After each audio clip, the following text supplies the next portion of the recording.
নমস্কার বন্ধুরা, আমার চ্যানেলে সকল বন্ধুদের স্বাগত জানিয়ে একটা নতুন ভিডিও বানাতে চলেছি। আশা করি আপনাদের সকলের খুব ভালো লাগবে। আর প্লিজ বন্ধুরা, রেসিপিটা দেখতে দেখতে একটা লাইক ও সাবস্ক্রাইব করে দিতে কিন্তু ভুলে যাবেন না। কিভাবে খুব সহজ পদ্ধতিতে নিরামিষ ভেজিটেবিল চপ বাড়িতেই বানিয়ে ফেলবেন একেবারে দোকানের মতো টেস্টি ও মুচমুচে, সেটাই আজকে আমি আপনাদের দেখাবো। আপনারা তো অনেকেই নিজেদের পদ্ধতিতে বানান, কিন্তু আমার অনুরোধে একবার এইভাবে বানান, দেখবেন পদ্ধতিটা খুবই সহজ আর খেতে হয় খুব সুন্দর। রেসিপিটা বানানোর জন্য নিয়েছি শীতের টাটকা সবজি, গাজর ও বিট। সব কিছু ভালো করে ধুয়ে খোসা ছাড়িয়ে নিতে হবে। তারপর গ্রেডারের সাহায্যে সব কিছু গ্রেড করে নেব। আগে থেকে আলু গোটা সেদ্ধ করে নিয়েছিলাম। একটা মশলা বানাতে হবে, তার জন্য নিয়েছি কয়েকটা শুকনো লঙ্কা, গোটা ধনে, জিরে, মৌরি, গোলমরিচ ও কয়েকটা গোটা মশলা। শুকনো কড়াই অল্প করে ভেজে নিতে হবে। বন্ধুরা, একটা কথা আপনাদের বলতে ভুলে গেছি যে আমি একটা মাটির টবে কত সুন্দর উনান বানিয়েছি দেখুন। মাঝে মধ্যে কাঠের উনানে রান্না করতে ইচ্ছা যায়, তাই বানালাম। কাঠের জালে রান্নার স্বাদ কিন্তু খুবই সুন্দর হয়।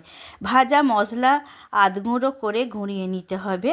তারপর কড়াই তেল দিয়ে শুকনো লঙ্কা ও জিরে ফোড়ন দিয়ে দেব, আর দেব হামালদস্তিতে থেঁতো করে রাখা আদা ও কাঁচা লঙ্কা।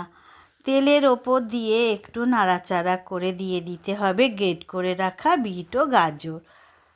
ভাজতে ভাজতে দিতে হবে হলুদ অল্প করে ও স্বাদ মতো নুন। তারপর সব কিছু ভাজতে ভাজতে সেদ্ধ করে রাখা আলু ম্যাশ করে কড়ার মধ্যে দিয়ে নাড়তে হবে।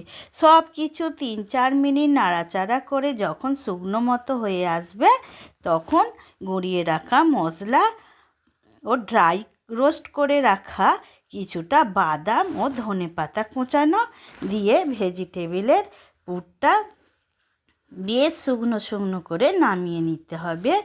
আর একটা থালার মধ্যে মেলে দিতে হবে। প্রায় 1 ঘন্টার মতো ঠান্ডা হতে দিতে হবে। তারপর বেশ কিছুটা শক্ত হয়ে যাবে ঠান্ডা হয়ে গেলে।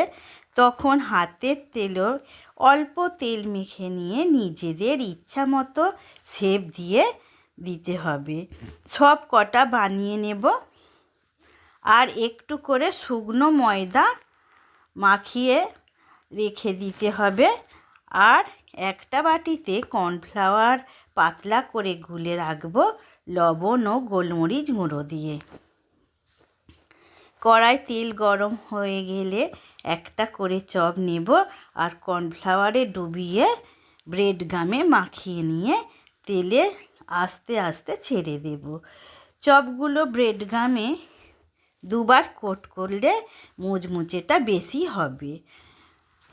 ভালো করে লাল করে ভেজে নিতে হবে। দেখুন বন্ধুরা, ভেজিটেবিল চপগুলো কত সুন্দর ক্রিস্পি হয়েছে আর খেতেও হয় খুবই সুন্দর। স্যালাড আর সস দিয়ে পরিবেশন করুন, দেখবেন আপনার হাতের জাদু দেখে সবাই অবাক হয়ে যাবে।